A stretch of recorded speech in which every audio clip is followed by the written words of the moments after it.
고린도전서 7장. 이 고린도전서 7장은 결혼과 독신에 관해서 교훈해 주는 장이라고 보시면 돼요. 그러니까 바울은 결혼에 관한 의견을 밝히면서 인간의 연약함으로 인해 가지고 결혼을 하지만 자신과 같이 독신으로 지내는 것이 더 좋다고 얘기를 합니다. 하지만 이제 결혼을 정죄한 것이 아니라 영적인 삶을 위해서는 세상의 육신의 삶으로부터는 자유로워지는 것이 더 유익하다고 그러한 의미를 전달했던 것이에요. 그래서 혼인에 대한 그 바울의 자신의 생각과 권면의 말이 기록되어 있는 것이 고린도전서 7장이거든요. 아마도 이 당시에 고린도 교회 몇몇 사람들이 모든 육체적인 본능과 욕망을 완전히 억제할 것을 가르쳤던 것으로 보여요. 그러니까 사람은 극도의 금욕주의를 가져야 된다고 그렇게 주장하는 사람들이 있었던 것 같습니다. 그러면서 이제 금욕주의를 표방하면서 경건한 척 하는 그런 부류가 있어가지고 남녀 간의 결혼까지 죄악시하는 그러한 사람들이 있었던 것이에요. 그래서 그런 이유로 이제 회중들 사이에서 의견이 엇갈리겠죠. 그래가지고 분열이 이루어졌고 결국은 결혼 문제에 대한 바울의 견해를 듣고자 그들 중에 아마 어떤 사람이 편지를 보냈던 것 같아요. 그래서 바울은 자신이 권면하기를 독신으로 지내는 것이 결혼하는 것보다 어떤 면에서는 낫긴 하지만 이 두 경우가 다 하나님께서 주시는 선물이기 때문에 독신 생활이 그리스도인의 필수적인 조건도 아니라고 교훈해주고 있습니다. 디모데전서 4장 2절을 보잖아요. 그러면은 마귀의 교리가 몇 가지 기록이 되거든요. 마귀의 교리 중에 하나가 뭐냐면 혼인을 금지하는 것이에요. 그래서 바울은 혼인을 금하는 것이 아니라 오히려 하나님을 섬기는 데 있어서는 시간적으로나 정신적으로나 유익한 것은 독신이다. 그렇게 얘기를 했던 것이죠. 그러니까 바울은 혼인을 금하라고 가르치는 것은 아니었다는 것이에요. 오히려 세상 TV가 혼자 사는 것을 이렇게 가르치죠. 그죠? 방송에 막 이렇게 혼자 사는 사람들 찍어가지고 그런 혼인을 금하게 만든다는 것이죠. 주님은 세상을 창조하시고 나서 창세기 1장 28절에 보면 다산하고 번성하여 땅을 다시 채우고 그것을 정복하라고 이렇게 말씀하셨어요. 복을 주시면서. 그러니까 이 땅을 채우고 번성시키는 것이 하나님의 보편적인 뜻이라는 것이에요. 근데 우리나라 같은 경우는 전 세계적으로 유례를 찾기 힘든 저출산 시대에 있다고 합니다. 그러니까 출생아가 감소돼가지고 지금 4년째 이렇게 이어지면서 인구의 붕괴가 속도가 빨라졌다고 그래요. 뭐 이대로 가면은 2040년 경에는 인구가 5천만 명 그 선이 깨질 것이라고 전망하고 있습니다.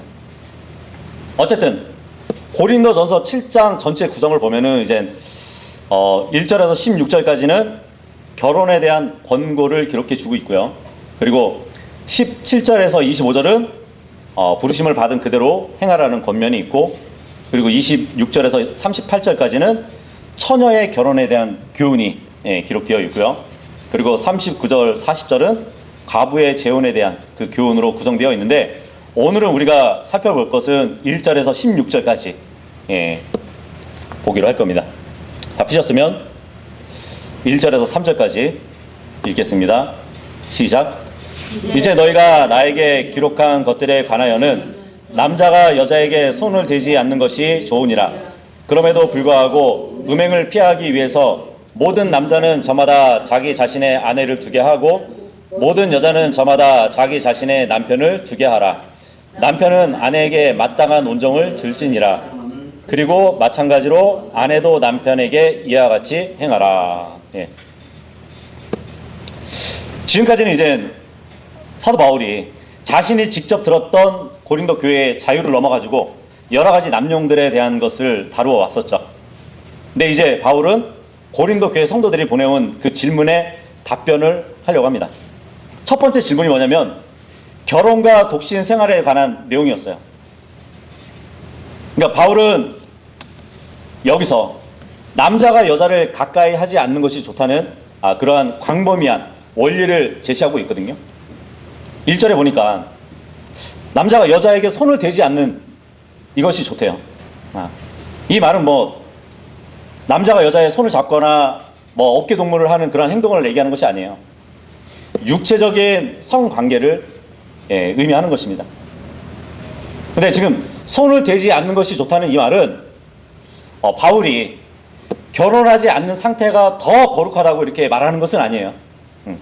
다만 결혼하지 않으면 어떠한 방해 없이 주님을 섬길 목적으로 자신을 드리고 싶다면 그것이 더 좋다는 얘기예요. 그 상황이, 그 위치가. 주님을 섬길 목적으로 자신을 드리고 싶다면 결혼하지 않는 것이 좋을 것이라고 선언을 하고 있는 것이에요. 생각해 보세요.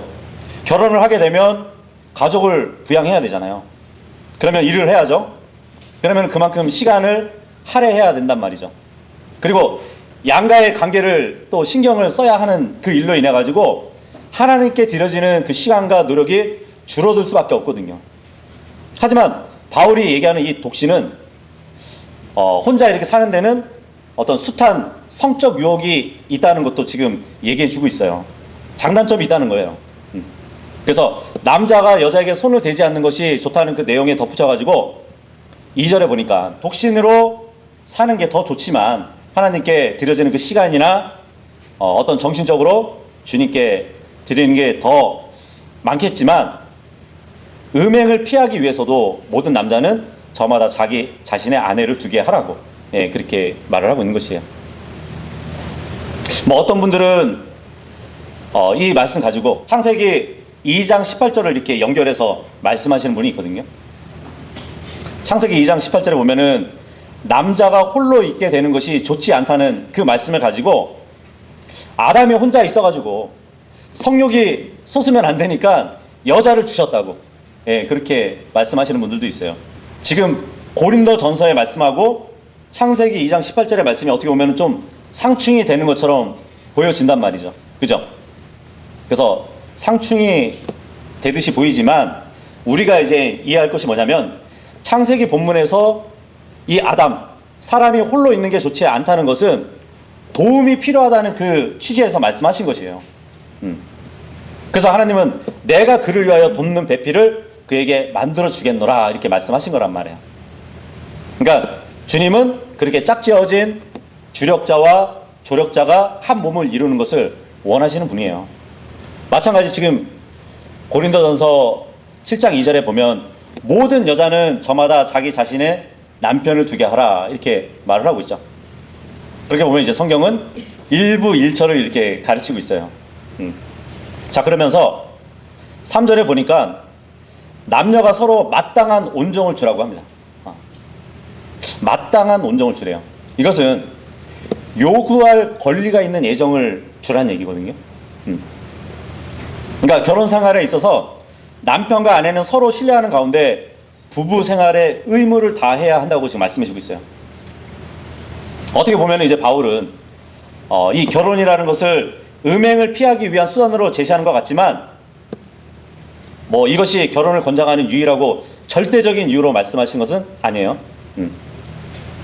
지금 이 고린도 교회 상을 보면 바울은 타락하고 음란한 고린도의 일반 생활로부터 어떻게 그들 자신을 거룩하게 유지할 수 있는가에 대해서 말을 해주고 있는 것입니다. 정리하자면 사도 바울은 나처럼 독신으로 지내는 건 좋다고. 왜냐하면 하나님과의 관계에 있어서 여러 가지 환경 면에서 좋다는 얘기예요. 하지만 음행이 따를 수 있기 때문에 결혼하는 것도 낫다. 그렇게 얘기를 해주고 있단 말이죠. 4절 5절 읽겠습니다. 시작. 아내는 그녀 자신의 몸에 대한 권한이 없고 남편이 갖고 있느니라. 그리고 이와 마찬가지로 남편도 그 자신의 몸에 대한 권한이 없고 아내가 갖고 있느니라. 너희는 서로를 속여서 권리를 박탈하지 말라. 너희가 너희 자신을 금식과 기도에 드리고자 얼마의 시간 동안 합의하는 것은 예외이나 그런 다음에는 다시 합치라. 이는 사탄이 너희의 자제력 부족으로 너희를 시험하지 못하게 하려 함이라. 이 사절 보니까 남편이나 아내는 자신의 몸에 대한 권한이 없대요. 부부는 오히려 서로의 책임 관계가 있기 때문에 자기 몸에 대한 자기 주장을 하지 않고 배우자의 합당한 관계 속에서 정상적인 그러한 성관계를 가질 수 있다는 것을 말씀해 주고 있거든요. 그래서 부부는 자신의 몸을 전적으로 자기 의사에 따라 사용할 수 없다고 말을 해주고 있어요. 상대편이 권리가 있대요. 내 몸은 상대편 거래요. 그 상대편 몸은 내 것이고, 부부는 자신의 몸을 전적으로 자기 의사에 따라서 사용할 수 없고, 배우자에 따라서 사용할 수 있다는 얘기예요. 근데 요즘에는 어때요? 남편이나 아내가 자신에 대한 몸의 권리를 가지고 있기 때문에 뭐 부부 사이에서도 무슨 강간이라는 말도 막 나오잖아요. 그죠? 그러니까 중요한 것은 성경은 서로 상대의 권한만을 가지고 있다고 말을 하고 있어요. 누군가가 만약에 나를 유혹한다면 이렇게 말할 수 있는 것이에요. 내 몸은 내 것이 아니라고. 내 아내의 것입니다. 반대로 아내도 마찬가지죠. 내 몸은 내 것이 아니라고. 내 남편 것이라고. 그죠? 이렇게 결혼 관계에 있어서는 아내는 남편을 의존하게 되어 있고 동일하게 남편도 아내에 대해서 그러하다는 것을 말씀해 주고 있단 말이죠. 그래서 결혼에 대한 하나님의 위계 질서를 순종하려면 남편과 아내 모두는 서로 의존성을 가지고 그 의존성을 인식하면서 살아가야 된다고 가르치고 있는 것이에요. 지금 5절 본문 같은 경우는 만일 배우자 중 하나가 성관계를 갖고자 원하면 그 배우자는 그 욕구에 기꺼이 응해야 한다고 담담하게 지금 가르쳐주고 있는 것이에요. 그래서 성경은 부부의 성 문제에 대한 실제적인 가르침을 지금 기록해주고 있는 것이에요. 그러니까 어떠한 생리적인 문제나 뭐 그 외에 여러 가지 이유도 있을 수 있겠지만 일단 부부는 상대방의 성적 욕구를 거절해서는 안 된다는 말씀을 해주고 있는 것이에요. 예. 다만 이제 두 가지 예외의 경우가 있다고 말씀해주고 있죠. 첫째는 금식과 기도의 시간, 그때에는 성적 욕구를 제한하는 때라고 말씀해주고 있는 것이에요. 구약시대에도 보면은 하나님께 나아갈 때 자신을 성결케 해야 되는데 자신의 옷을 빨고 옷을 갈아입고 아내나 남편이 함께 가까이 하지 않았던 것처럼 지금 이 시대의 그리스도인들도 정말 주님께 금식과 기도의 기간을 두고 주님과 교제를 갖고자 원한다면 육체적인 기쁨, 그 즐거움을 절제해야 되는 것이에요. 그래서 하나님과의 관계에서 집중해야 하기 때문에 그 금식과 기도 그 기간에는 서로의 그러한 시간을 갖지 않을 수 있는 예외가 된다는 얘기죠. 물론 이제 금식과 기도의 그 기간조차도 서로 간에 충분한 동의가 있어야 되고 그 후에 기도와 금식에 전념할 수 있는 것이에요. 자, 그리고 두 번째는 이런 금욕 기간, 금식과 기도하는 그 기간은 금욕의 기간이잖아요. 근데 이것조차도 일시적이어야 한다는 것을 말씀해 주고 있어요. 오래 가면 안 되고 일시적이어야 한다는 것을 말씀해 주고 있는데 남편과 아내는 곧바로 다시 합해야 한다고 말씀해 주고 있습니다. 왜냐하면 이 기간이 너무 길어지다 보면은 절제를 하지 못하는 그 사이에 사탄의 유혹을 받을 수 있기 때문이에요. 그 유혹에 빠져들지 않기 위해서 곧바로 다시 합치라고 말씀해 주고 있습니다. 이 당시에 고린도 성도들이 이 금욕주의의 영향을 받아가지고 성관계를 부정한 것으로 여겼어요. 그러면서 이제 부부간에 지켜야 할 의무를 제대로 행하지 않았을 것입니다. 왜냐하면 너무 이 아프로디데 신전에서 여 제사장들이 밤이면은 도시에 내려와 가지고 성적 물러난 그런 행동을 많이 했단 말이에요. 그러다 보니까 그런 모습을 본 일부 성도들이 그러한 질서 없는 성관계가 부정한 것으로 이렇게 여겼는데 이거를 너무 지나치게 생각을 하는 바람에 부부간에 지켜야 할 의무도 제대로 이행하지 않았다는 것이에요. 그러면서 사도 바울을 이렇게 추정하면서 결혼은 했어도 혼자 사는 것처럼 절제하는 그런 사람들이 있었다는 것이에요. 이것이 바로 바울의 염려였거든요. 그래서 오늘 바울이 그 해결책을 말해주는 것이에요. 6절에서 9절까지 읽겠습니다. 시작. 그러나 나는 이것을 명령에 의한 것이 아닌 허용함으로 말하노라. 이는 내가 모든 사람들이 바로 나 자신과 같이 되기를 바라기 때문이라. 그러나 모든 사람은 저마다 하나님께 받은 자기 고유의 은사를 가지고 있으니 한 사람은 이런 방식을 따르고 또 다른 사람은 저런 방식을 따르느니라. 그러므로 내가 혼인하지 않은 자들과 가부들에게 말하노니 만일 그들이 나와 똑같이 거한다면 그들에게 좋으리라. 그러나 만일 그들이 정욕을 억제할 수 없다면 그들로 하여금 혼인하게 하라. 이는 정욕이 불타는 것보다 혼인하는 것이 낫기 때문이라. 6절에 바울이 내가 너희한테 이야기하는 것은 명령에 의한 것이 아니라 허용함으로 얘기한대요. 근데 이 지금 고린도 전서를 기록하는 이 편지는 사실 하나님의 명령들을 기록하고 있거든요. 그래서 어떤 사람들은 이 6절은 성령의 영감으로 주어진 것이 아니라 바울의 사소한 그러한 내용이 자신의 바람이 이렇게 추가된 거라고 그렇게 주장을 하고 있습니다. 바울 생각으로는 허용함으로 기록했지만 주님이 그 바울의 말까지도 성경에 기록해 주신 것이에요. 그래서 그 뒷장으로 넘기면은 14장 37절에 보면은 이렇게 기록이 되어 있습니다. 만일 어떤 사람이 스스로 애언자나 영적인 자라고 생각한다면 그로 하여금 내가 너희에게 기록한 것들이 지금 고린도 전서잖아요. 그죠? 주의 명령들이라는 것을 인정하게 하라 그런단 말이죠.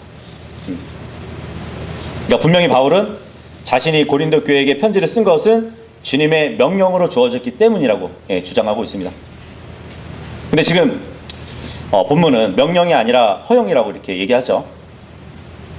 아마 그런 것 같아요. 사도 바울의 생각은 부부의 성생활도 어떤 상황이 놓여지면 그 상황에 따라서는 금욕을 할 수 있는 것이 합당하단 말이죠. 그런데 그 금욕적인 것을 명령이라고 얘기하기보다는 허용이라는 그 의미가 더 적절하다고 생각을 한 것이에요. 그러니까 그리스도인들은 전적으로 이렇게 주님께 기도의 시간을 드릴 때 이런 절제의 태도를 가질 필요가 있다는 것을 얘기해 주는 것이거든요. 그리고 7절에 보니까 이제 바울은 미혼자들에게 관점을 돌려가지고 또 충고하는 그 내용을 볼 수 있는데 무엇보다도 바울은 독신 상태가 더 좋을 수 있다고 생각을 했어요. 하지만 하나님이 주신 특별한 능력 안에서만 독신 생활을 할 수 있다는 것을 또 잘 알고 있었습니다. 그죠? 지금 바울이 8절에 모든 사람들이 바로 나 자신과 같이 되기를 바란다고 했을 때는 그 말은 독신을 의미하는 말이에요. 혼자 지내는 것을 바란다고. 근데 이제 이 사도 바울이 항상 독신자로 살아왔는지 아니면은 이 편지를 쓸 때 독신으로 살고 있었는지 뭐 바울의 신상에 관한 그러한 견해들도 매우 다양하긴 하거든요. 모르겠어요. 제가 볼 때는 지금 일단 바울은 혼인하지 않는 자들과 가부들에게 말한다 그러잖아요. 그죠? 그러면 사도 바울은 혼인하지 않을 수도 있고 호레비가 된 상태일 수도 있어요. 그죠? 혼인하지 않는 자들과 가부들에게 내가 말한다 했을 때는 이런 부류들 중에 하나였을 거라고 추측해 볼 수 있다는 얘기예요. 그래서 바울은 호라비와 같은 그런 상황이라고 이해할 수도 있습니다. 호라비 알죠? 아내를 잃고 혼자 사는 남자였을 가능성이 있다는 것이란 말이에요. 뭐 그 근거를 들자면은 일단은 결혼이라는 것은 유대인들에게 있어서는 의무적이었어요. 그리고 규례였습니다. 그리고 두 번째는 사도행전 26장 10절에 보잖아요. 바울은 한때 그리스도인이 되기 전에는 유대의 공회의 공회원이었다는 것을 알 수 있는데, 그 당시에 공회원이 되는 자격은 30세 이상이 되어야 돼요. 그리고 결혼을 해서 자녀가 있어야 됩니다. 그래서 아마도 결혼을 했지만 지금 뭐 아내를 잃어서 혼자 독신으로 살고 있는 것으로 추정되는데, 뭐 어떤 분은 그렇게 또 말씀을 합니다. 바울이 결혼을 했지만 여전히 부부의 관계로 있지만 말씀 사역에 너무 비중이 크다 보니까 그 아내에 대해서 기록을 안 했을 뿐이라고, 그렇게 얘기도 해요. 왜냐하면 고린도전서 9장 5절에 이런 말씀이 있거든요. 우리에게 다른 사도들이 하듯이 또 주의 형제들과 게바가 하듯이 아내인 자매를 데리고 다닐 권한이 없느냐 그런단 말이에요. 바울이 우리에게 했을 때는 자신과 바나바를 가르쳐가지고 얘기를 하는 거거든요. 아내인 자매를 데리고 다닐 권한이 없냐고 이렇게 얘기하는 것은 우리라는 그 안에 바울 자신도 포함하고 있단 말이죠. 그래서 바울이 결혼을 했지만 이 말씀 사역의 비중이 너무 크다 보니까 자신의 아내에 대한 기록을 안 했을 뿐이지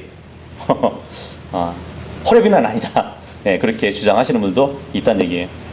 어쨌든 지금 바울은 내가 바란다고 이렇게 얘기하잖아요. 명령이 아니고 내가 이렇게 바란다. 그러니까 자유가 있다는 것이에요. 왜냐하면 모든 사람은 저마다 하나님께 받은 고유의 은사가 있기 때문이에요. 어떤 사람은 이런 방식을 따르고 어떤 사람은 저런 방식을 따르기 때문에 독신도 될 수 있고 결혼해서 가정을 꾸릴 수 있다는 것을 말해주고 있단 말이에요. 물론 이제 하나님께서 대부분이 결혼을 하도록 분명히 부르신 데 반해서 어떤 사람에게는 독신 생활을 하도록 은혜를 주셨다는 것을 의미해주고 있습니다. 뭐 결혼할 것이냐 독신으로 남을 것이냐의 이 문제는 극히 개인적인 것이에요.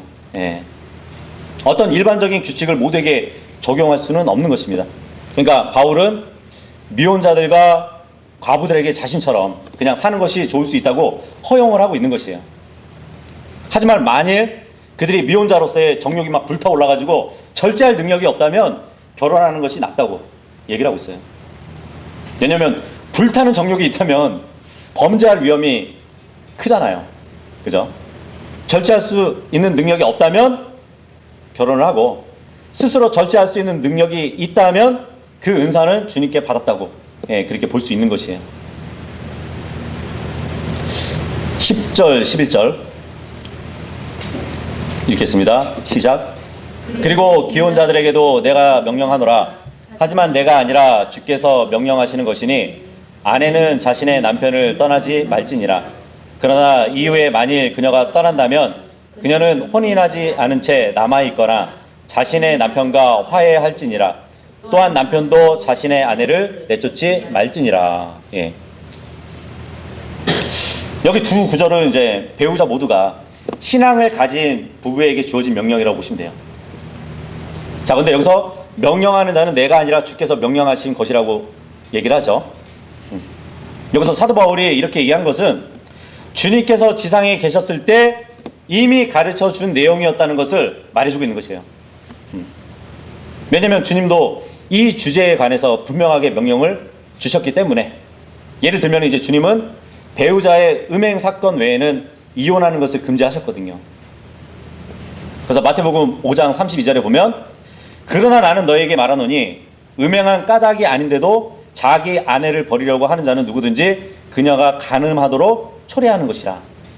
그리고 이혼을 당한 그녀와 결혼하려 하는 자는 누구든지 간음하는 것이라. 이렇게 말씀을 하셨단 말이죠.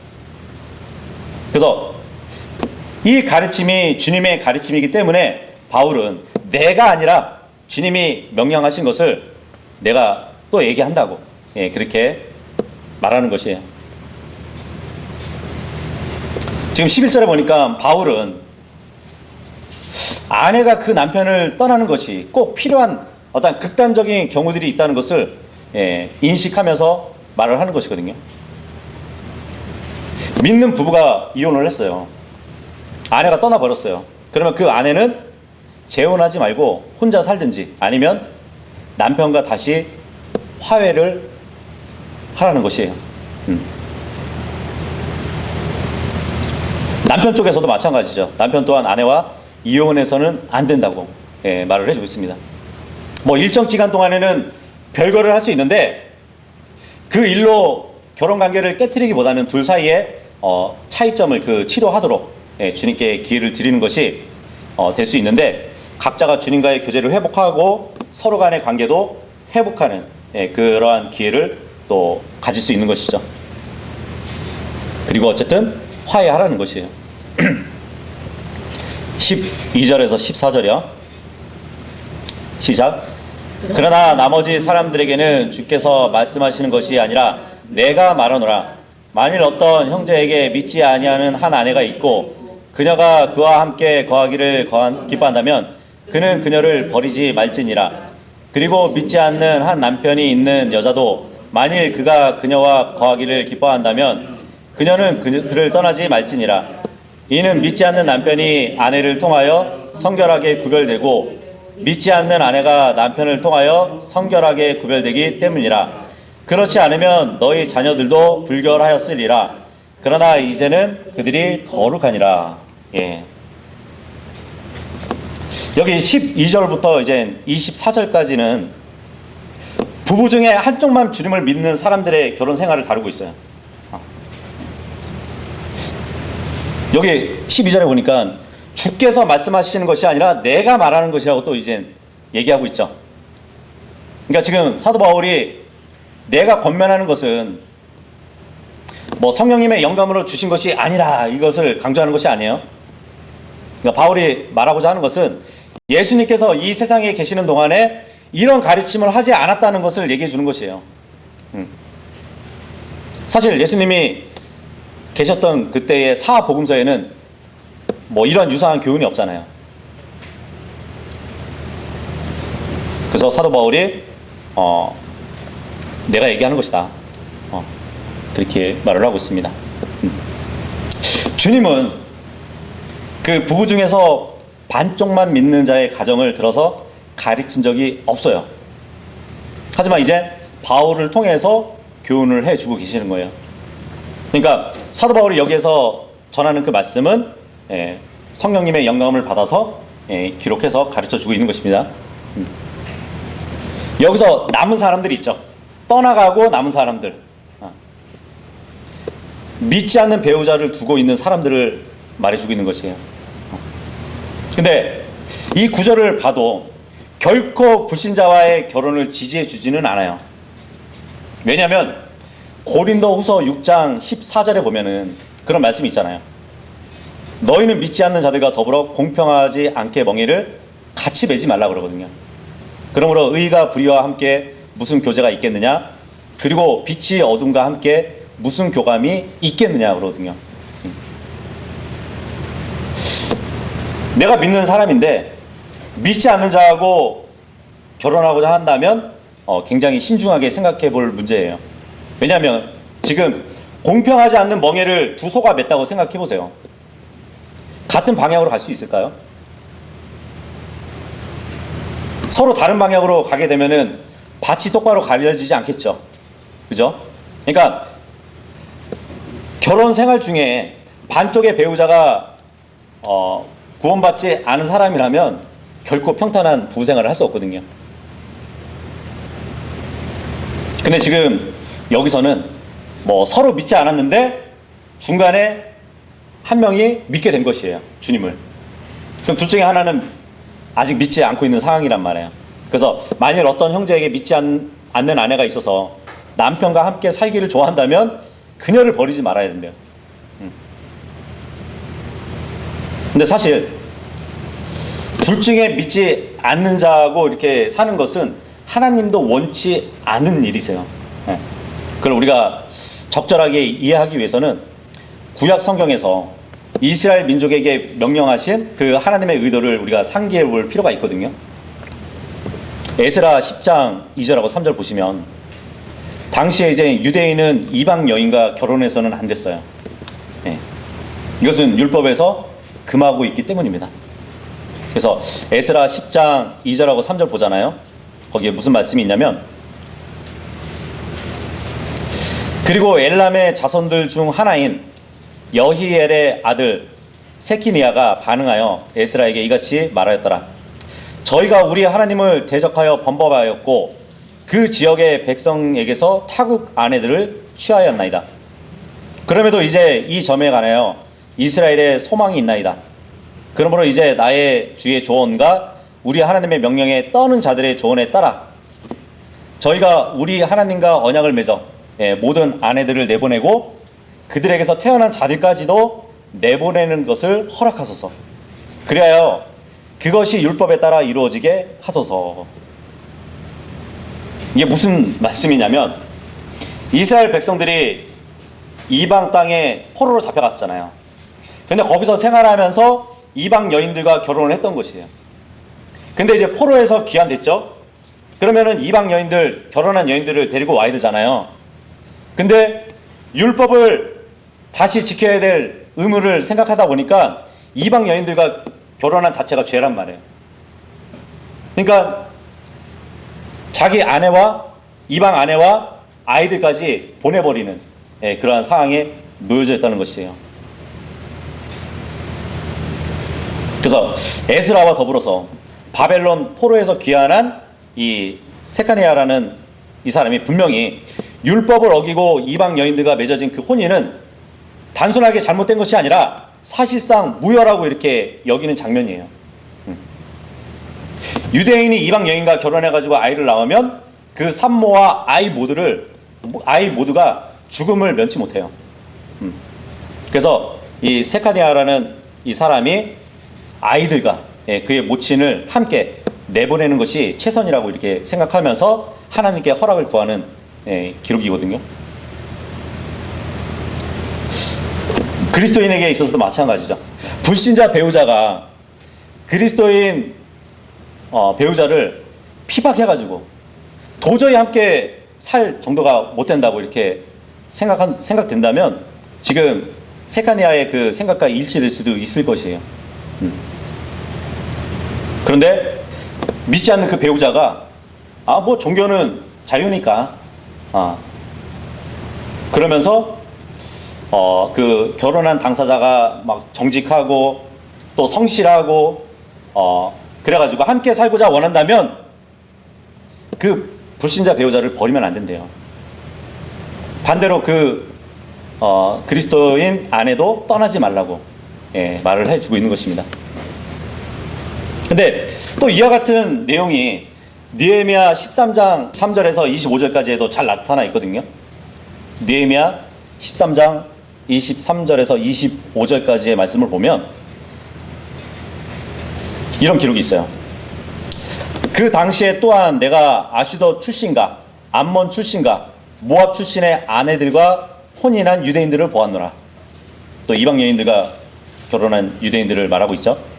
그리고 그들의 자식들이 아슈도 지방어를 절반쯤 하였는데 유대인들의 언어는 하지 못하고 다만 각 백성의 언어대로만 말하였더라. 그런즉 내가 그들과 논쟁하였고 그들을 저주하였으며 그들 중 어떤 사람들을 쳤고 그들의 머리카락을 뽑았으며 그들로 하여금 하나님을 두고 맹세하게 하며 이같이 말하였더라. 너희는 너희 딸들을 너희 아들들에게 주지 말고 그들의 딸들을 너희 아들들에게 얻어주거나 너희 자신들을 위하여 취하지도 말지니라. 느헤미야가 이방 포로에서 이렇게 귀환한 직후에도 이방 여인과 혼인했던 이 유대인들을 지금 말해주고 있어요. 근데 굉장히 심각한 결과가 나왔는데 이스라엘 남성이 이방 여인들과 결혼을 했어요. 아이들을 낳았어요. 근데 이 아이들이 아버지 히브리어는 못하고 어머니의 그 이방 언어만 할 수 있다는 것이에요.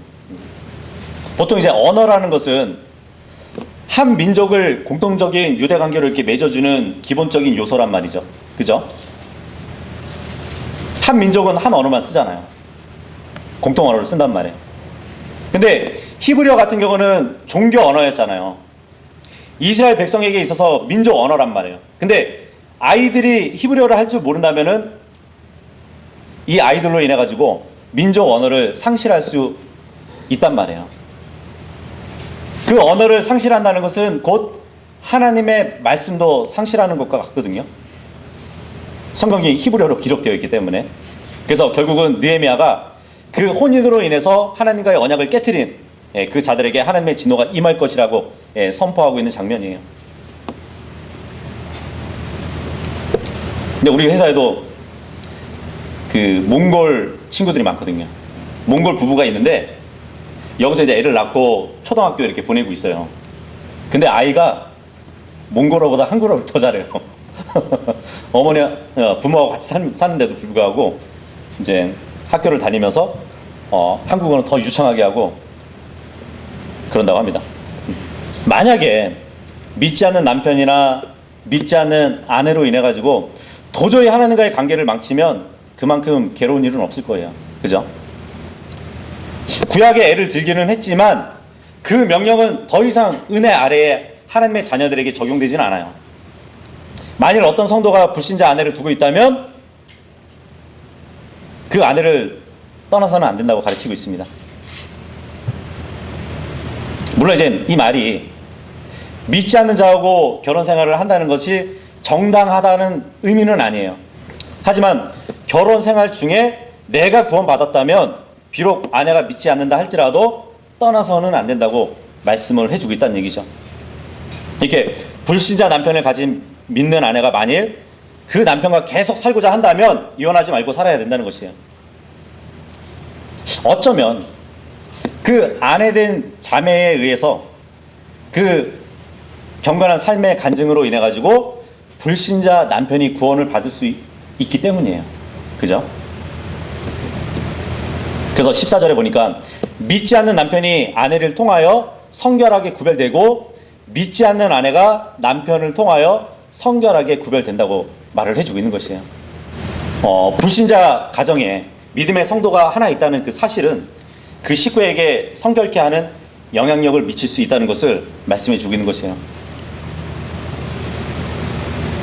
불신자 남편은 믿지 않는 아내를 둔 때보다 신앙을 가진 경건한 아내를 두고 있을 때 구원받을 가능성이 더 큰 거예요. 그죠? 그래서 베드로전서 3장 1절에 보면은 그런 말씀이 있어요.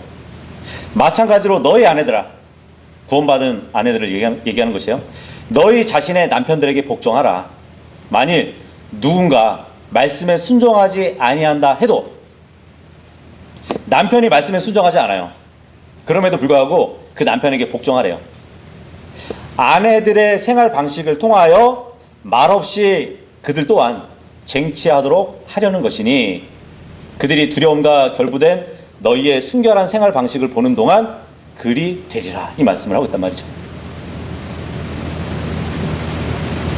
아내가 말씀을 디밀면서 복음을 전해요. 근데 남편이 말씀에 순종하지 않아요. 그런데 이 아내가 갑자기 예수님을 믿는다고 하고 교회를 다니면서 이전에 행했던 그런 잘못된 것들을 고쳐 나가면서 예전과 다른 모습을 보이는 거예요. 경건한 모습을 보이는 거예요. 그렇게 되면 남편이, 믿지 않는 남편이 마음이 돌아설 수 있는 것이에요. 그죠? 말씀에 순종하지 않았던 남편이라 할지라도 믿고 변화되어 가지고 조용하고 경건한 그 아내의 행실을 보고 마음을 돌이킬 수 있다는 얘기예요. 네. 근데 여기 3장 1절의 말씀이 여기서 말없이라는 이 말이 아내의 말이라기보다는 하나님의 말씀으로 보이기도 해요. 어떤 분들은 이제 아내가 말없는 행위로 이렇게 순종하면서 남편을 하나님께 인도한다는 그런 뉘앙스로 얘기하기도 하지만, 여기서 말이 없이 남편을 쟁취한다는 이 말은 지금 말씀에 순종하지 않는 남편이잖아요. 그죠? 그러니까 그 말씀과 상관없이 아내들의 생활 태도에 의해서 얻어질 수 있다는 이 말이 또 맞는 것 같기도 합니다. 어쨌든 믿지 않는 남편은 실제로 아내의 영적 영향력을 받아가지고 회개할 가능성이 많아요. 물론 이제 불신자 아내가 믿는 남편을 둔 경우에도 동일한 원리가 적용된다고 볼 수 있겠죠. 사도행전 16장 31절에 보면 주 예수 그리스도를 믿으라. 그리하면 너는 구원을 받을 것이요 너희 집도 그러하리라. 이 말씀을 들었던 빌립보 간수는 한 가정의 가장이었잖아요. 그죠? 결국은 가족에게 복음을 전하고 온 식구가 구원받고 침례받는 그 일이 있었거든요. 그래서 부부 중에 둘 중에 하나가 믿는 사람이라면 그 집안이 다 주님께 인도될 가능성이 크다는 것이죠. 자, 그런데 여기 좀 이상한 말이 있죠. 사도 바울이 이제 덧붙여서 얘기한 말. 그렇지 않으면 너희 자녀들도 불결하였으리라. 그러나 이제는 그들이 거룩하니라 그러거든요. 아까 우리가 구약 성경을 예를 들었지만 구약 시대의 어린 자녀들은 이방인 아내와 더불어서 버림을 받았다는 것을 우리가 봤는데, 이제는 바울이 은혜 시대에서 반쪽만 믿는 그 성도의 경우는 그 가운데 태어난 아이들이 거룩하다고 지금 설명해 주고 있는 것이에요. 거룩하다 이 말은 구별해서 떼어놓다는 말이거든요.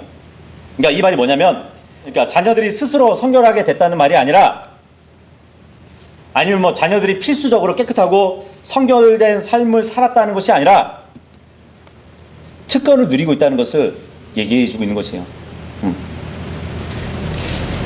둘 다 믿지 않는 가운데서 아이들이 태어났다면 거룩하지 않는데, 둘 중에 하나만 믿는 사람이라면 아이들이 거룩해진 거라고. 왜냐하면 부모 중에서 최소한 한 사람이 주님을 사랑하고 주님의 복음을 전할 수 있는 부모이기 때문에 이 자녀들은 특권을 소유하고 있다는 얘기를 하고 있는 것이에요. 자녀들이 구원을 받을 수 있는 가능성이 대단히 높다는 것을 지금 얘기해 주고 있단 말이죠. 그래서 정말 이 자녀들이 부모 중에 성령님을 모시고 있는 한 아버지나 어머니를 둔 가정에서 있다면 특권을 가지고 있는 것이에요. 그래서 그것을 이제 거룩게 되었다고 이렇게 표현을 해준다고 볼 수 있습니다. 그래서 이 구절은 하나님이 그와 같은 결혼 생활을 이해하신다는 것이고, 또 그 부모의 자녀는 결코 사생아가 아니라는 것을 지금 가르쳐 주고 있는 것이에요. 15절에서 17절까지 읽겠습니다. 시작. 그러나 만일 믿지 않는 자가 떠난다면 그를 떠나게 하라. 형제나 자매가 그러한 경우들에 있어서는 속박 아래에 있지 아니하니라. 그러나 하나님께서 우리를 화평으로 부르셨느니라. 그러므로 오 아내여, 네가 너희 남편을 구원할지 네가 어찌 알겠느냐. 아니면 오 남자여, 네가 너의 아내를 구원할지 네가 어찌 알겠느냐. 다만 하나님께서 모든 사람에게 저마다 나누어 주신 대로 주께서 각자를 부르신 대로 그렇게 그는 살아갈지니라. 그런즉 내가 모든 교회들 내에서 그렇게 정하노라. 네. 자, 여기 15절에 보니까 구원받지 않은 배우자가 헤어지기를 원할 때 그리스도인 배우자는 어떻게 해야 할까요? 그 답변은 헤어질 수 있다는 것이에요.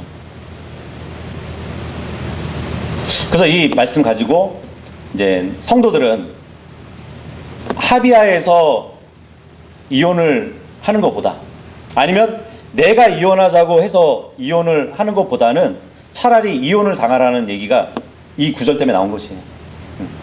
나는 떠나보내지 말아야 되는데 믿지 않는 배우자가 난 떠나겠다 하면은 보내줘야 된다는 얘기예요. 왜냐하면 형제나 자매나 이런 일에 속박받지 않기 때문이라는 것이에요. 불신자가 명백히 헤어지기를 원한다면 성도인 배우자는 자연스럽게 이혼할 수 있다고 말을 해주고 있습니다.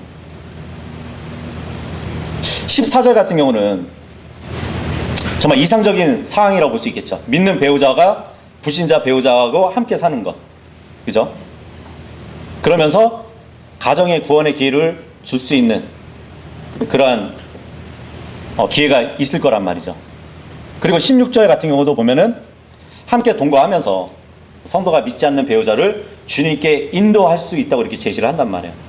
그런데 지금 중간에 15절은 어떻게 보면은 삽입 구절로 이렇게 보이기도 하는데, 믿지 않는 배우자가 이혼하기를 원하면 이혼을 할 수 있다고 말을 하고 있어요. 그러면서 주님은 우리를 화평으로 부르셨다는 말을 해주고 있잖아요. 우리를 화평으로 부르셨다. 이 말은 마치 이혼을 해도 재혼의 가능성이 있다는 것으로 보여지기도 하지만, 그 의미보다는 믿지 않는 배우자가 떠난다면 그냥 화평 가운데 떠나도록 해주란 얘기예요.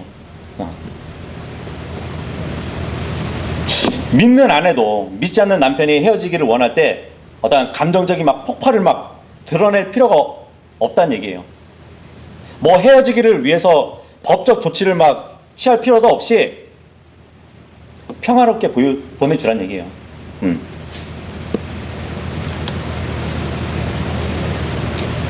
그 말씀을 지금 해주고 있습니다.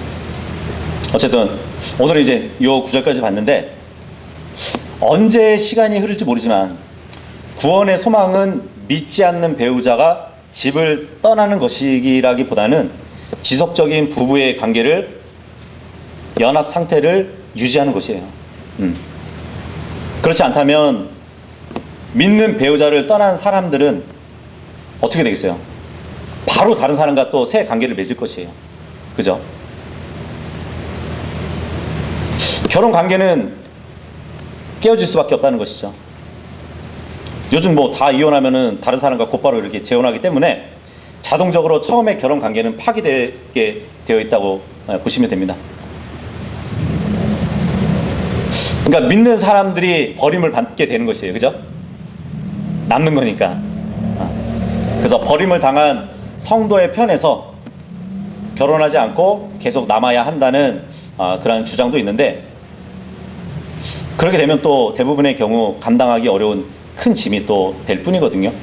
그래서 남아있는 그리스도인은 또 이렇게 재혼할 그런 충분한 여지도 있겠죠. 어쨌든 여러 위치에서, 그죠? 성도들은 각기 주님의 부르심에 합당하게 행해야 되는데, 만약 어떤 사람이 구원받을 당시에 믿지 않는 아내와 또는 남편과 결혼 생활을 하고 있었다면 그 결혼 관계를 끊지 말고 서로의 배우자 구원을 위해서 최선을 다해야 될 것이에요. 그리고 바울이 지금 고린도 교회 성도들에게 권면한 것은 단지 그들에게 적용될 뿐만 아니라 모든 교회에 공동적으로 적용되는 교훈이라고 말해주고 있습니다. 그래서 오늘 이 말씀을 가지고 여러 가지 위치 중에 나 자신이 어디에 있는지 말씀대로 자신을 맞춰보시기 바랍니다. 그래서 정말 그리스도인은 진리 안에서 자유로운 사람들이잖아요. 하지만 그 자유에는 늘 책임이 따른다는 사실을 알아야 돼요. 그래서 명철을 가지고 자신을 한번 돌아보고 지혜롭게 각자 자신을 처신할 수 있는 모두가 될 수 있기를 바라겠습니다.